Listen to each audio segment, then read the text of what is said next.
আজকে আমরা যদি বলি আল্লাহর বিধান চোর চুরি করলে হাত কাটো, আসারিকু আসারিকাতু ফাকতু আইদিয়াহুমা, এই বিধান আইন কার? এখন বলে যে একজন চোর চুরি করলে তার হাত কাটা লাগবে, এটা বর্বর আইন। এরকম কিছু টাকলা মার্কা লোক আছে না?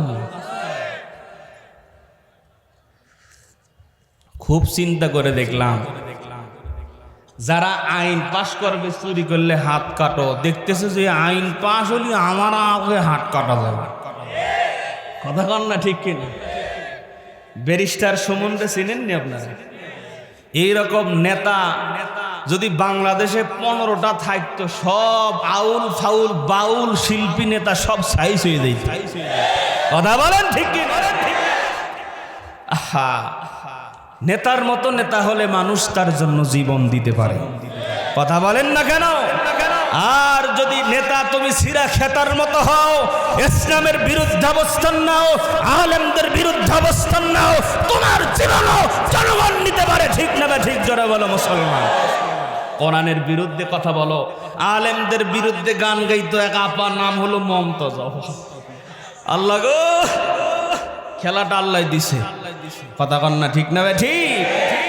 আল্লাহ ছাড় দেয়, ছেড়ে দেয় না। কথা ঠিক কিনা বলে ভাইয়ের আমার? আল্লাহ পাক রব্বুল আলামিন যারা হুকুমতে আছে, আল্লাহর কোরআনটা তাদেরকে বোঝার তৌফিক দান করেন। জোরে বলেন আমিন।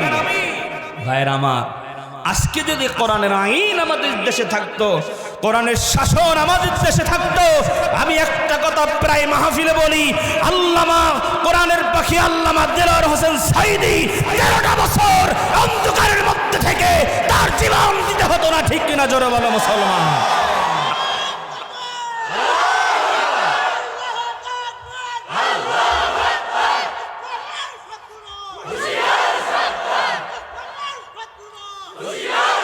ভাইয়ের আমার,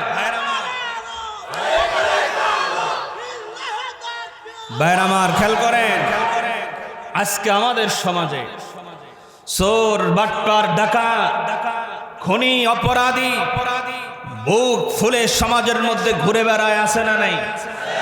আসতে বলেন কেন? ভয় পাননি আপনারা? জোরে বলতে হবে, আছে না নাই? আর মুসলমান বন্ধুরা আমার, কোরআনের দাওয়াত দেওয়ার কারণে, কোরআনের কথা বলার কারণে আলেমদেরকে জেলখানায় থাকতে হয়। ঠিক কি না? একটা উদাহরণ প্রায় মাহফিলে আমি দেই।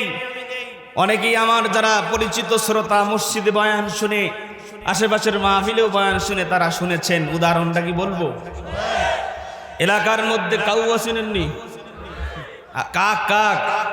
আর একটা হলো ময়না পাখি, আছে না? ময়না পাখিরে খাঁচায় বন্দি করছে। ময়না পাখিরে বলে, কিরে ময়না, তোরে খাঁচায় বন্দি করছে কেন? কাক দুষ্টু পাখি মানুষের হাঁসের বাচ্চা নিয়ে যায়, মানুষের মুরগির ছানা নিয়ে যায়, এমন কি বাথরুমের সাবানটাও ছাড়ে না। কথা বলতে হবে ঠিক কি না? ক্ষতি করে কাক। ওরে না খাঁচায় বন্দি করার কথা ছিল, তোরে খাঁচায় বন্দি করছে কেন? এবার ময়না পাখি বলে, আমাকে খাঁচায় বন্দি করেছে তার একটা কারণ হলো আমি কথা বলতে পারি। কথা বলেন ঠিক কিনা? আজকে সমাজের মধ্যে চোরের শত্রু নাই। চোর চুরি করে, ডাকাতি করে, টেন্ডারবাজি করে, মানুষের উপরে জুলুম করে, নির্যাতন করে, এদের বিরুদ্ধে কেউ কথা বলে না। সমাজের মধ্যে যেই মানুষটা সৎ পথে চলতে চায়, সৎভাবে ব্যবসা করতে চায়, ইসলামকে মানতে চায়, ইসলামকে ফলো করে চলতে চায়, চোরের সঙ্গে সঙ্গ দেয় না, বাটপারের সঙ্গে বাটপারি করে না। আজকে দুনিয়ার মুসলমান এই ভালো মানুষটাকে কিভাবে দমানো যায়, এই ষড়যন্ত্র নিয়ে সমাজের এক শ্রেণীর মানুষ সারা রাত দিন মিটিং করে। কথা ঠিক কিনা বলেন? কারণ কি? কারণ হলো একটা, দুষ্ট মানুষের নিয়ে কারো মাথা ব্যথা নাই, কারণ দুষ্ট লোক দুষ্টামি করতে আসে, কিন্তু ভালো মানুষটা ও তো আমার গোমর ফাঁস করে, তাড়াতাড়ি বন্দি কর। কথা কন না ঠিক কিনা? এই জন্য এই সমাজে তেল তেলাওয়াত যারা করে তাদের কোনো হুমকিও নাই, হামলাও নাই, মামলাও নাই, কিন্তু কোরআন থেকে যারা হক কথাগুলো দুনিয়ার মুসলমান মানুষের সামনে আমানত হেফাজতের রক্ষায় যখন কথা বলে, তাদেরকে তখন কিন্তু ওই যে ময়না পাখির মতো বন্দি করা হয়। কথা বলেন, কথা বলেন ঠিক কিনা? হাত তুলে বলো মুসলমান ঠিক কিনা?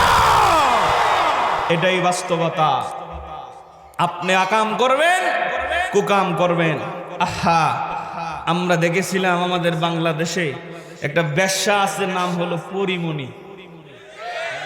কথা ঠিক কিনা বলেন? এই বেশ্যাটা ঢুকলো জেলখানায়, হাতে দিয়ে বের হলো মেহেদি। কথা বলেন না কেন? আর আলেমরা হাসপাতালে যায় ডান্ডা বেরি, কমালে শিকল, মানে একেবারে মনে হয় ও চোর। কথা ঠিক কিনা বলেন?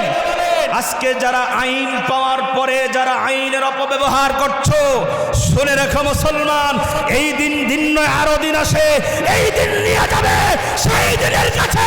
ঠিক না ঠিক করে বলে মুসলমানেরা, এই দিনই কি নয়, এক মাকে শীত যায় না। ঠিক কিনা বলেন? আজকে তোমার দিন, আমারও দিন একদিন আসবে। ঠিক কিনা জোরে বলেন? আজকে আমাকে দুর্বল পায় আমার উপর আঘাত করছো, দুনিয়ার জমিনে কেউ আমার পক্ষে না থাকলেও আহকামুল হাকিমিন আমার আল্লাহ আমার পক্ষে আছে।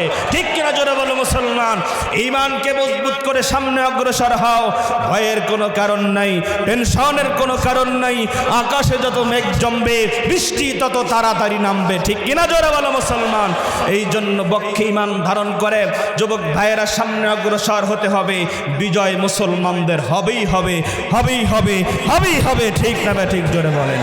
ভয়ের কোনো কারণ, লড়াইয়ের ওই ময়দানেতে যেতে তোমাকে হবে, প্রয়োজনে সব রক্তটুকু জমিনেই ঢেলে দিবে, তবুও তোমায় লড়তেই হবে, মানিবে না পরাজয়। বিপ্লব মানে জীবন দেয়া, বসে থাকা নয়, সে কোনো দিন আসবে না রে, করো যদি ভয়।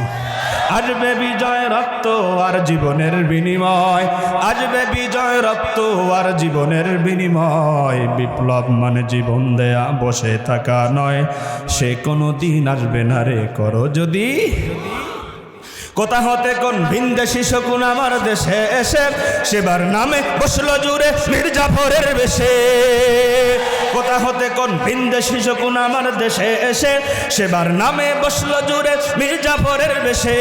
ওদের করতে নাস্তা নাবুদ হতে হবে নির্ভয়। বিপ্লব মানে জীবন দেয়া, বসে থাকা নয়, সে কোনো দিন আসবে না রে, করো যদি ভয়।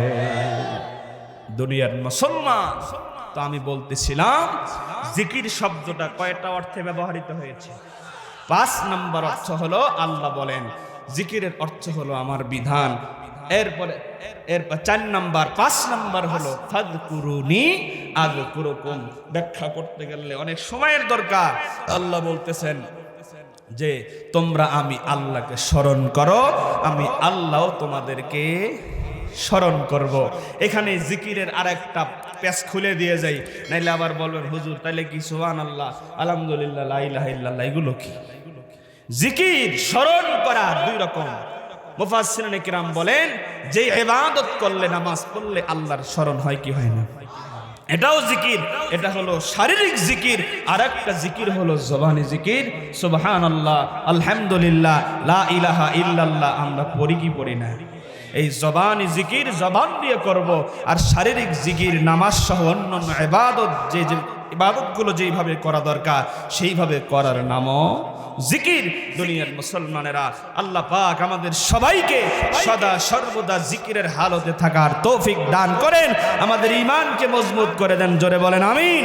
কোরআন নিজেকে শেখার তৌফিক দান করেন, কোরআন বোঝার তৌফিক দান করেন, কোরআন দিয়া জীবন গঠন করার তৌফিক দান করেন, এবং এই কোরআনের আইন আমাদের সমাজে প্রতিষ্ঠা করার আন্দোলনে মালিক আমাদেরকে শামিল হওয়ার তৌফিক দান করেন। জোরে বলেন আমিন।